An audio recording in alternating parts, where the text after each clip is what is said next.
My name's Guy Kesteven and I've been a professional mountain bike tester for nearly 25 years. And today I'm finally testing a bike that you've been asking me for a review on for ages. On one's classic super value alloy framed all-rounder trail hardtail, the Scandal. Obviously, the big thing about the Scandal is the alloy frame, which immediately makes it a lot lighter than the big dog, the steel framed equivalent, and also the Vandal, the Thai bike. I mean, it's not crazy light, frame set still comes in around 2 kilos for medium, but it's not just the lower weight. You can immediately feel there's more stiffness and pep in this frame. It's much more eager, kind of flick about and pop. It's just a tighter, sharper ride, more precise through at both ends. And even though, you know, alloy definitely has a firmer feel, as you'd hope, than steel or Thai, that triple butted max wall tube set certainly doesn't feel that abusive. And with space for a 2.6 inch rear tyre in here, if you want it, there's loads of potential to make it even more pneumatically protected than it is at the moment. You know, literally every gear change, every kind of move you make on this bike, it definitely kind of feels sharper and brighter. So you're really getting a reward for every bit of effort you put into it on climbs or just popping it out of corners. And at 13.1 kilos in this large, it's a pretty impressive weight as well. I mean, obviously you're probably going to want to drop a post, it's going to add some weight, but still definitely pretty agile for the price, and you know, way under anything you're going to get full suspension wise. And the handling feels equally bright and responsive too. I mean, I was working on the magazines with Brandt to kind of put the whole template together for the current handling pack on the on-one bikes, and we were playing around with super short stems really early back then in the mid-90s, and On-one, one of the first brands, when he went on to set that up, one of the first brands to use really short stems for a super agile steering feel. So you've got a, you know, 35 is standard on this bike, and these big 780mm bars for leverage, and the head angle's relatively slack, 65 degrees, so you know, it's pretty confident. But with just a 460mm reach, it's kind of mid-length, and it just feels really responsive. And but you know, the RockShox 35 fork up there rather than the Reba 32mm or Recons you'll get on most bikes at this price means it's still impressively accurate for hitting those tighter, more technical lines. And with 130mm of travel in the fork and that big tyre potential up front, whoa, 780mm bars have their limits. You can create a bike that's properly happy to push on through rootier or rougher sections if you want to, but it's not so long fork that the geometry is going to be all over the place in technical sections. So you've still got that precision when you need it, working through rooty, gappy pieces like this.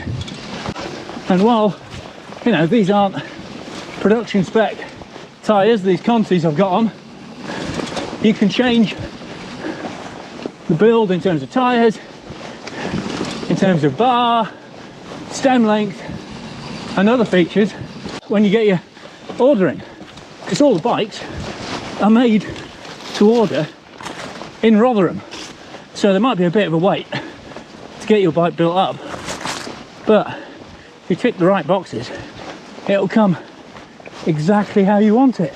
And I think current bikes, they don't have the Shimano wheel set, they have a much wider rim wheel set, and they have even smoother feeling Vittoria tyres. But anyway, just check exactly what you're buying before you press to pull the trigger, because you know, specs can vary on Planet X bikes, depending on what they've got in stock.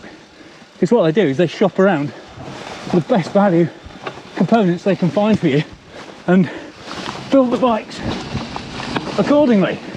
So it's definitely always worth signing up for the Planet X newsletter as well, just to see what the best prices are on any bike at any given moment. So what you've got is a properly peppy, responsive and well sorted all-rounder trail hardtail at an absolute bargain price, which is kind of what the Scandals always stood for. And this has been properly modernised with the fork and geometry, but without it becoming too sort of enduro styly. Because obviously, you know, you've got Hello Dave if you want something crazy slack. But where this comes into its own is just chasing around between the trees under power, like I'm doing now, or heading out into the hills for a proper long epic, because this is more than light and efficient and fast rolling enough to put in a proper epic day out. Yet another quality bargain from the lads in Rotherham. So while we're somewhere picturesque, I'm just going to walk you through some of the features on the bike. Starting up front, RockShox 35 fork. That's a real steal at this price. You know, much bigger stanchion tubes than you normally get at this price, which means a much stiffer, much more controlled fork. It's 130mm travel, you've got motion control damping on there, and you've got a 15mm through axle on the bottom as well. I mean, as you can see, it's the old school style Maxell, and they're plastic adjusters on top. You know, it is a budget fork in terms of fixtures, but in terms of performance, it's right, you know, it's the same chassis diameter as a Pike. You know, it's properly accurate and surprisingly well damped fork as well. And you've got adjustable air pressure in that spring on the far side, so rebound on the bottom, rebound damping as well, so you know, fully adjustable for rider weights and different rider attitudes. It's a 51mm offset, you know, it's, to be fair, it's actually all right. And you've got a super short stem and then 780mm bars to add plenty of control on top. So although personally I prefer a shorter offset fork, it hasn't been a big issue for me while I've been riding this. The brakes aren't quite to spec on current spec, they're a Guide R. It currently has the Guide RE, which is you know, that same lever but paired with the code caliper down the bottom, the big downhill caliper, so even more power. But even if it comes with these Guide R 180mm front and 160 rear, means, you know, there's plenty of power on there for what is a lightweight trail hardtail.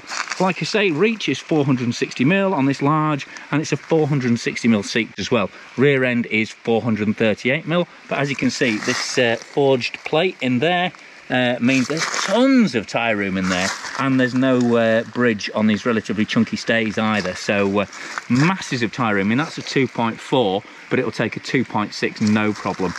Classic English bike frame design touch there. The clamp slots are at the side, so you know, all the mud coming off the back wheel isn't going down into your frame. It's got a really neat little seat collar there with a replaceable bolt receiver, and as you'd hope, it's a threaded bottom bracket, so no ISCG mount tabs on there. It's actually got internal cable routing, and you've got room for one bottle cage there. There's a fair old kink in the seat tube, but there's still enough straight length there to get this fixed post slammed, and if you look at some of the spec options, you may be able to fit a dropper post shortly as well.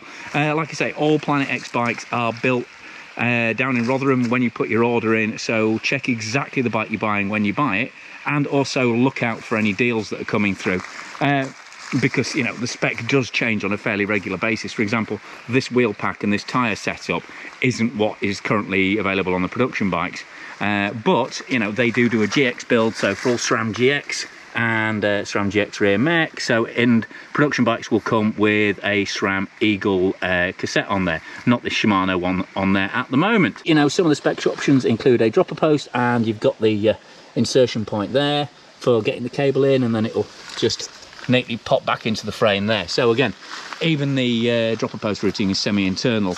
You've got neat gussets up here on the head tube, on this short 120mm head tube, and another gusset in there just to add a bit more strength, and a third one underneath. So you know, it's a 130mm fork, but you know, this is a bike that can take a reasonable amount of hammer. Not the lightest alloy frame, like I say, it's a 2 kilo frame, but a really tough, really accurate and dependable alloy frame. And like I say, it's got a real brightness and sharpness through the pedals and even through the gear shifts compared to the steel and the titanium bikes. So obviously, if you want in a more comfortable ride, go for those Thai bikes or the steel bike, but you're going to have a heavier ride as a result. And to be fair, this triple butted Maxwell tubing is, for an alloy bike, I'd say, you know, it's acceptably comfortable. It's not crazy smooth.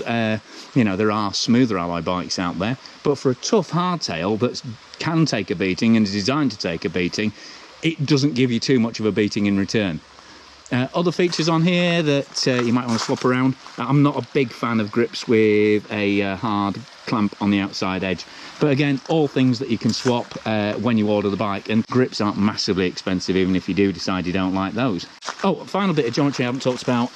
Bottom bracket height 320mm, so you know, perfectly acceptable, reasonably low, but not so low you're going to be tapping your pedals all the time. It's just a good balanced all-rounder, and that's exactly how it rides. And to be fair, it's what a lot of trail bike riders want. They don't want, you know, the front end wanged far out in front like it feels like they're chasing a wheelbarrow. And you know, and it's long enough that you still got plenty of space and, you know, decent stability when you are going at speed. And like I say, you know, alloy frame does save you a lot of weight over the big dog. Actually something like a kilo lighter than the steel frame bike, even although that does have the dropper post as standard. And this bike in a large comes in at 13.1 kilos without the pedals on. It is 29er front and rear, I don't know if I've mentioned that. So, you know, you've naturally got a smoother, faster rolling bike anyway. And I have to say, under power, this thing properly flies. You know, it's got a really crisp, easy, efficient rolling feel, and it pops up through those gears really, really quickly. You know, of course, there's simple ways to get it even lighter and smoother as well, you know, just by turning it tubeless. So, thanks very much to Planet X for sending me the bike and supporting this video.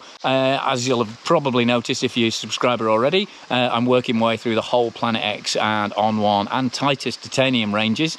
While you're here, if you like what I'm doing, please consider supporting my Patreon subscribers who give a small monthly contribution towards the site, and they get behind the scenes, extended edits, exclusive edits, and a kind of higher level of sort of customer feedback in terms of buying advice, tech advice, things like that. So if you like what I'm doing with the channel, please consider joining those guys. But for now, I've been Guy Kesteven on Guy Kes TV, or tech talking and live ride reviewing the latest On One scandal. Alloy framed, super affordable Trail 29er.